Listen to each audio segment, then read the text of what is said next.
Auntie Deborah's heart was filled with joy when she first held her baby girl. She was a miracle, her only child, and the embodiment of hope and love. Yet, that joy was short-lived. After a difficult birth marked by severe complications, the doctor sadly told Deborah that they had to remove her womb. The news crushed her spirit. She realized she would never have another child. As tears flowed down her face, she held little Esther tightly, vowing to give all her love and care to this precious child. Esther became her world, her hope, and her everything. Deborah's husband, Mr. Philip, loved little Esther, but felt differently. In their tradition, having many children was a sign of prosperity and security for the future. The thought of having only one child weighed heavily on him, but he never told Deborah, fearing it would hurt her. However, as time passed, his desire for more children grew stronger. One quiet afternoon, while Deborah was playing with Esther, a knock came at the door. When she opened it, a woman she had never seen stood there with two young children, a boy and a girl. The woman's tear-filled eyes held a dreadful secret that would change Deborah's world forever. "I am Philip's wife," the woman said softly, her voice shaking, "and these are his children." Deborah's heart stopped. Confusion and disbelief washed over her as she stammered, "What? What are you saying?" The woman nodded, her face filled with guilt. "He's been with me for years. I thought you knew. I'm so sorry." Deborah felt her legs weaken, and she collapsed into a nearby chair. Tears filled her eyes. Her entire world was crashing down. Hours later, when Mr. Philip came home, he didn't deny it. "Yes, they are my children," he admitted, avoiding her gaze. "I want more children, Deborah, and I can't have that with you. I need to move on." Desperation filled Deborah's heart as they took the matter to the village elders. With tears streaming down her face, she pleaded, "I can't leave. Who will marry me now? I am barren. No man will take me. Please let me stay." But Mr. Philip was firm. "I can't continue this marriage," he said coldly. "I will do what is right and end it." The elders with heavy hearts saw there was no saving the marriage. Just like that, Deborah was forced out of her home. Alone, she was abandoned by the man she had built her life with, left to raise their daughter with nothing but pain in her heart. After the divorce, Mr. Philip vanished from their lives, abandoning not just Deborah but also his own daughter. He never sent money and never helped with Esther's schooling. Deborah was left alone to raise Esther in a world filled with struggles. Every day was a battle. "Mama, why are we so poor? Why do we suffer when others have so much?" Esther would often ask, her innocent curiosity piercing through Deborah's heart. Each time, Deborah felt her heart break. She wished she had the answers, wished she could give her daughter more. All she could do was hold her close and say, "Don't focus on what others have. Focus on becoming someone who can change this. One day we will leave this hardship behind. One day you will shine." Esther believed her, driven by the hope her mother gave her. As the years passed, Deborah grew weary. The weight of raising Esther alone with no help and no money was crushing. Every meal was a struggle. Every school felt like a mountain too high to climb. Yet, she never let Esther see her despair. Late at night, Deborah would sit alone and cry, her heart heavy with loneliness and betrayal.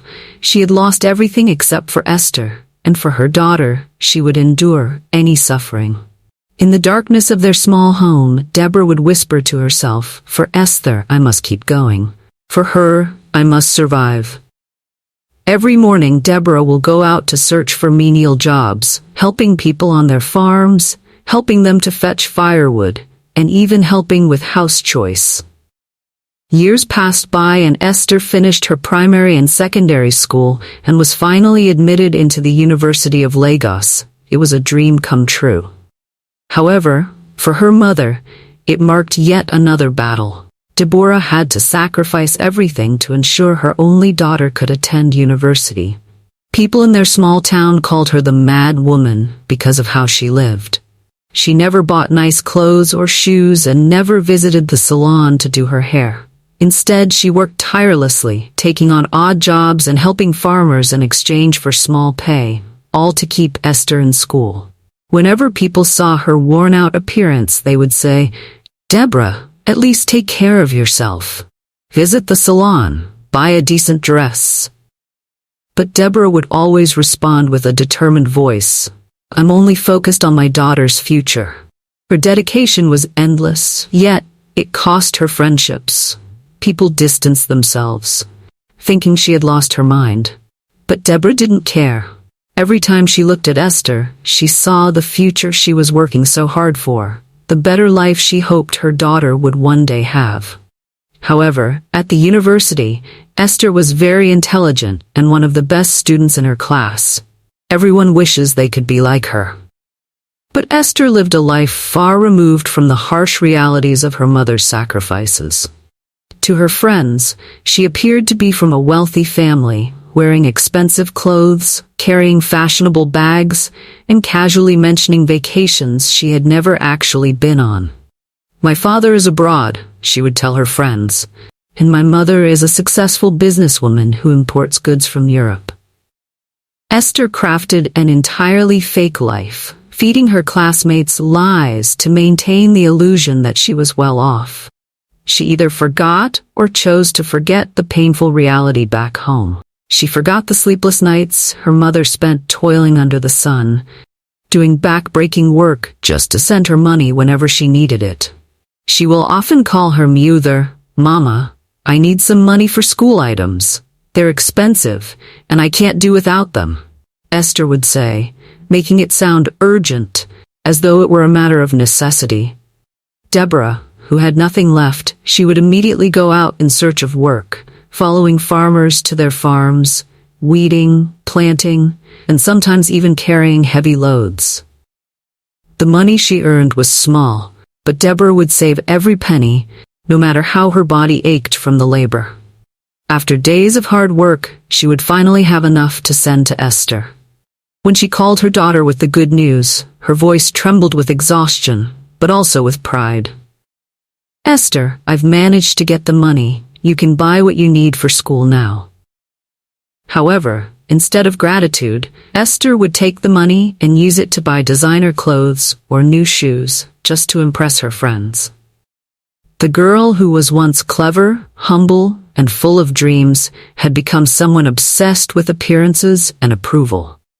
As the months went by, Esther's lies grew bigger, and her requests for money became more frequent. Each time she asked for money, her mother complied, doing whatever she could to make sure her daughter didn't feel ashamed or left out among her peers. Deborah's love for Esther was so strong that she never questioned her daughter's requests and never thought to say enough. But slowly, the truth began to eat at Deborah's heart.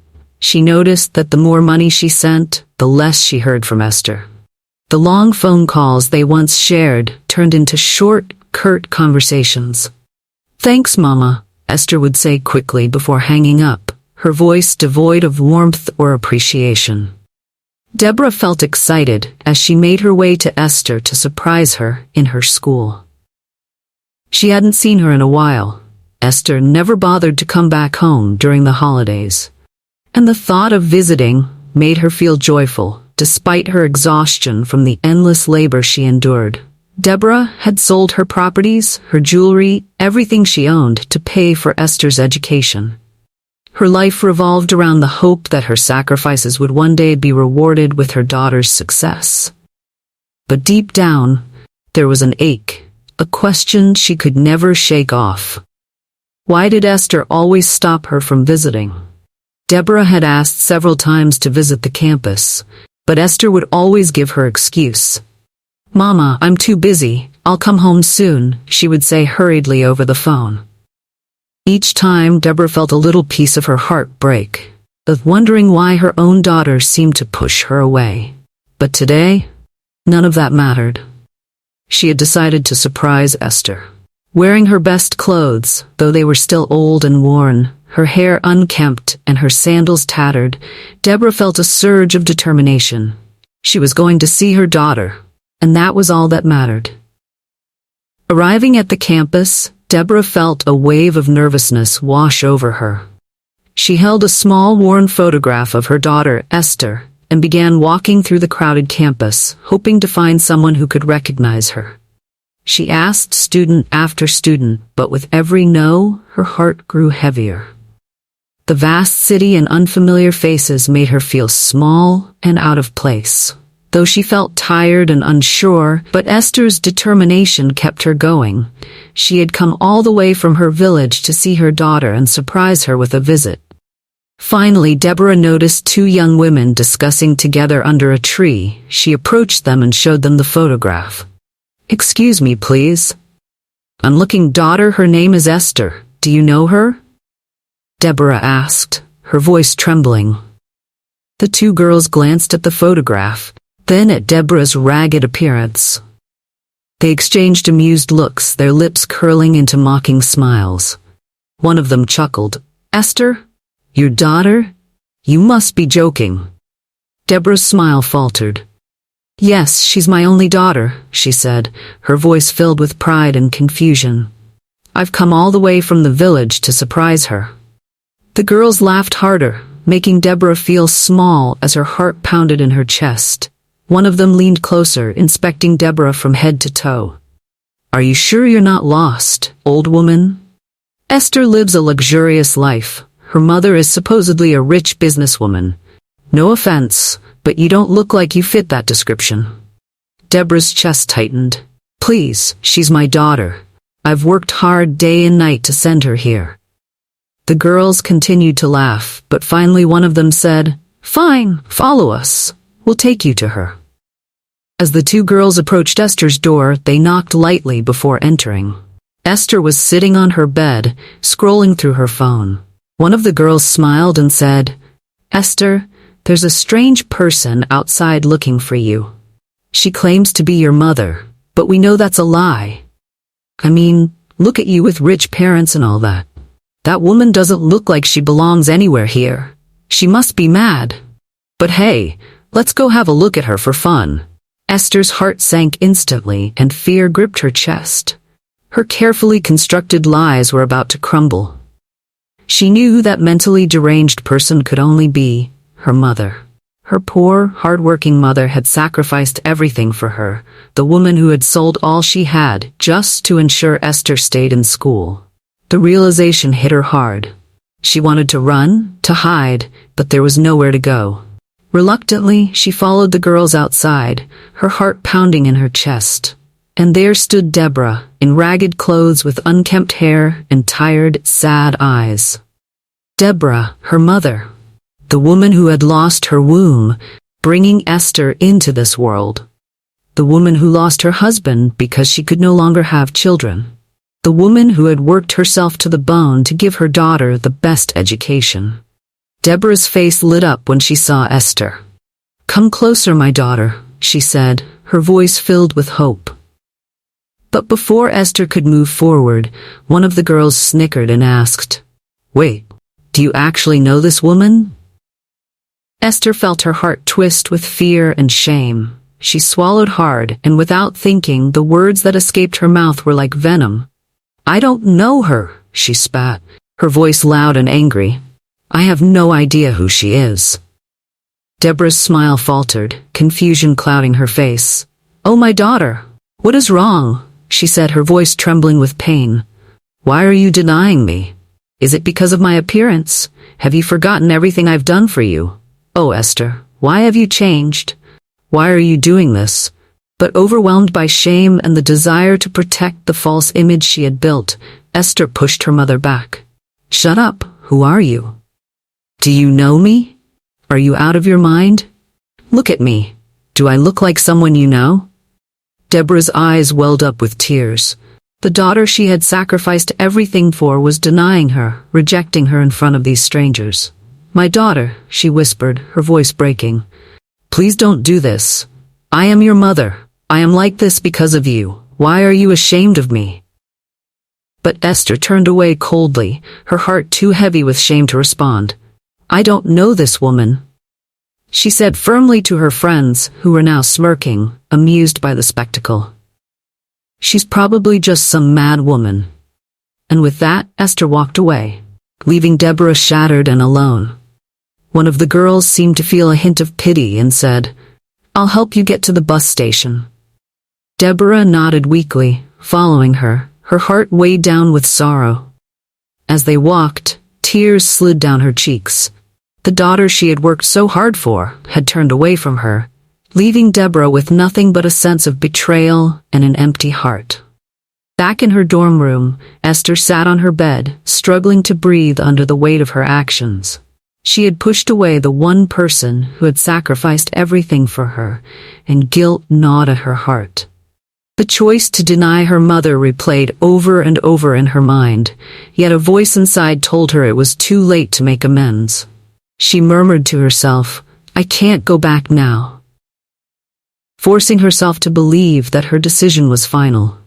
Days turned into weeks, and though the guilt lingered, she tried to bury it, telling herself that moving on was her only option. Meanwhile, Deborah returned to her village, carrying a deep pain that words could not describe. She carried the pain of her daughter Esther's rejection in silence, unable to share her shame. Deborah feared the villagers would mock her, laughing at her for raising a daughter who had turned away from her. The loneliness grew, and over time her health started to fail, with sadness and isolation taking a toll on her body and spirit. Days passed, but there was no word from Esther. Her daughter had blocked her number, leaving no trace of her whereabouts. Back in the city, Esther once felt like her life was falling into place. After graduating, she had big dreams for her future. During her third year, she met David, a charming one of her course mates who was from a wealthy family. David seemed to offer her everything she had ever hoped for: financial and emotional support and love. He promised to marry her after school, and for the first time, Esther felt her struggles were over. With David by her side, she imagined a bright future and her fears faded away. However, just 2 months after graduation, her dreams came crashing down. David ended their relationship without warning, saying, "I'm leaving for abroad. My parents don't support our relationship." His words shattered her world, leaving her heartbroken and alone. Esther couldn't understand why it was happening. She had been loyal, pouring all her love into the relationship. That night she lay in bed, tears streaming down her face, questioning everything about herself. Happiness felt like a distant dream, always slipping from her grasp when she thought it was finally within reach. Determined to find love again, Esther met another man. He was kind and seemed genuinely interested in her. For a brief period she felt hopeful once more, grateful for the care he showed. But one night, without explanation, he told her, "I think it's best if you leave." His cold words stunned her, leaving her in disbelief. Once again she was alone, feeling as though life was punishing her. Every time she opened her heart, it was shattered, and Esther began to believe she was cursed. Then, she met a foreigner in Enugu who was charming and attentive. He seemed genuinely in love with her, and for a few months, Esther allowed herself to dream again. He promised marriage, and she clung to the hope that this might be her escape from constant disappointment. But one day, a message shattered her heart once more. "Esther, you've done nothing wrong, but I feel we need to part ways." His words hit like a hammer, leaving her questioning why love always seemed to slip away, just when she thought it was within reach. Esther cried herself to sleep, wondering why her life felt so unlucky. The disappointments didn't end with love, they seeped into every part of her life. She had tried starting her own business, selling designer clothes to young professionals, hoping it would bring her financial stability. But her suppliers backed out, and her savings vanished. With no products to sell, she lost everything she had invested, and her dream crumbled. She was left with nothing but mounting despair.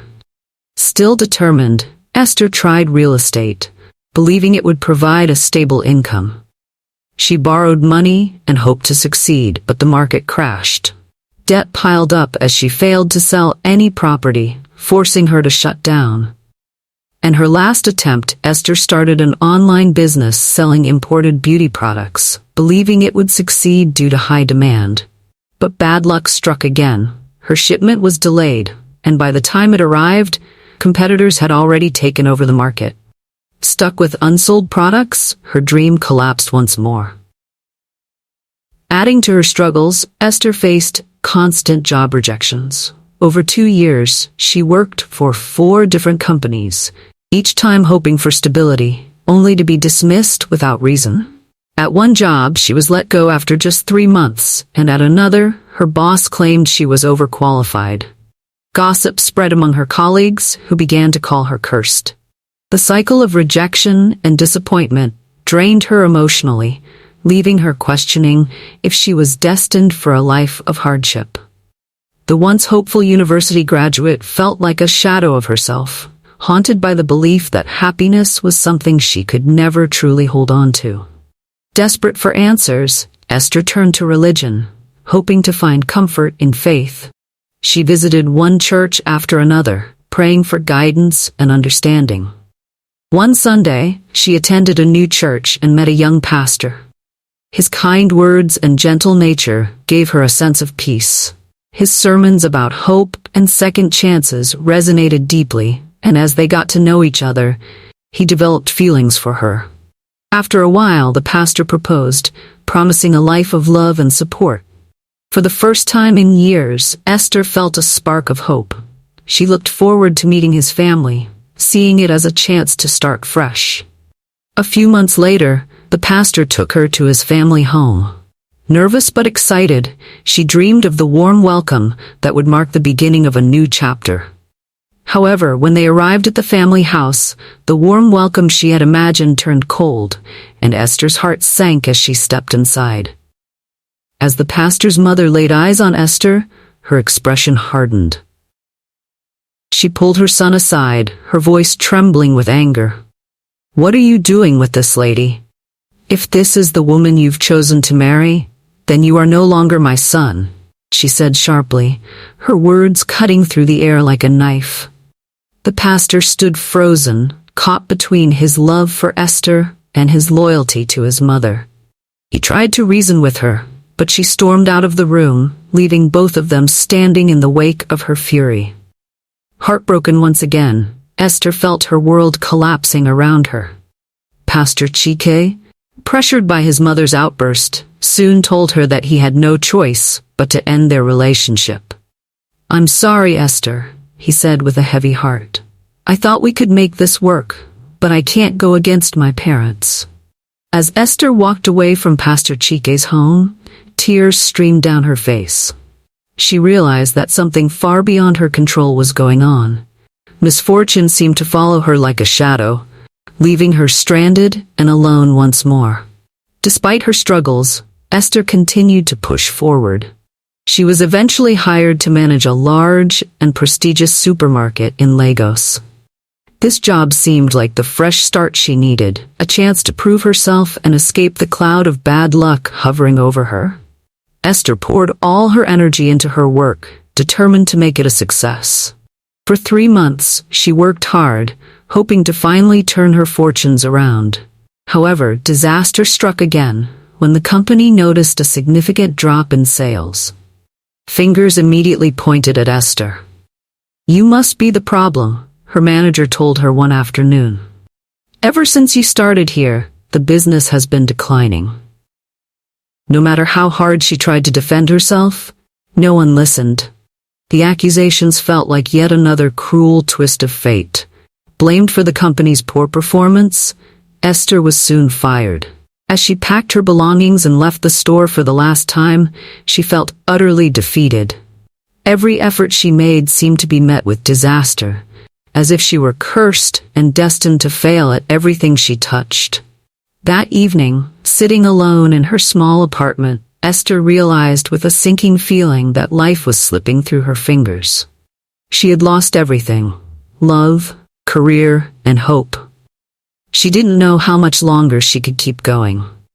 One day, as she wandered the streets, lost in thought and overwhelmed by desperation, she felt a strange pull.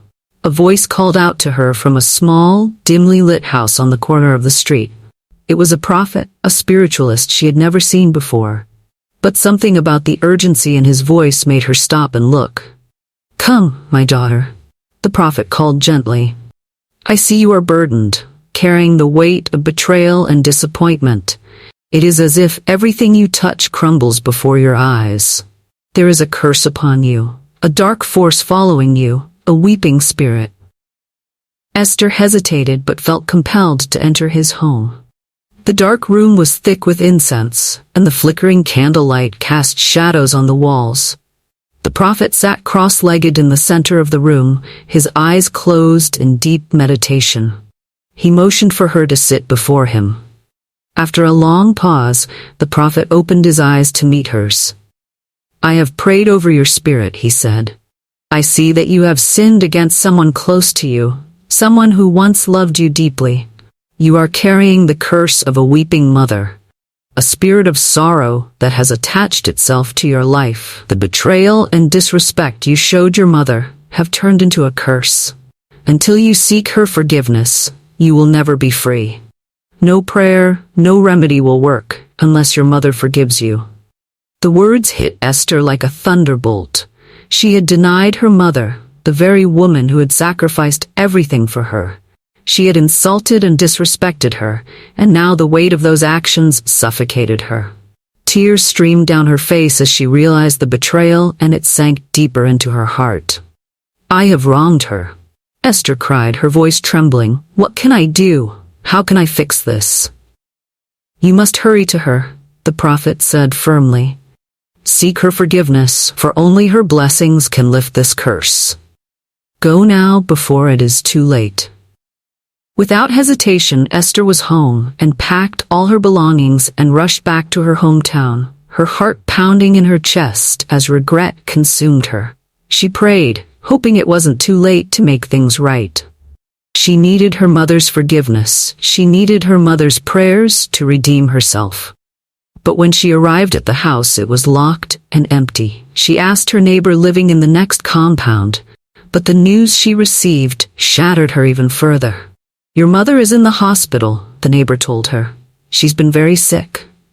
With fear and sorrow gripping her heart, Esther rushed to the hospital. As she entered the ward, her breath caught in her throat.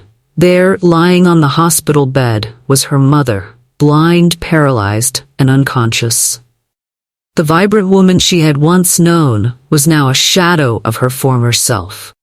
Unable to speak, "Mama," Esther wailed as she fell to her knees beside her mother's bed. "Please forgive me. I've come to make things right. I'm so sorry for all the pain I caused you."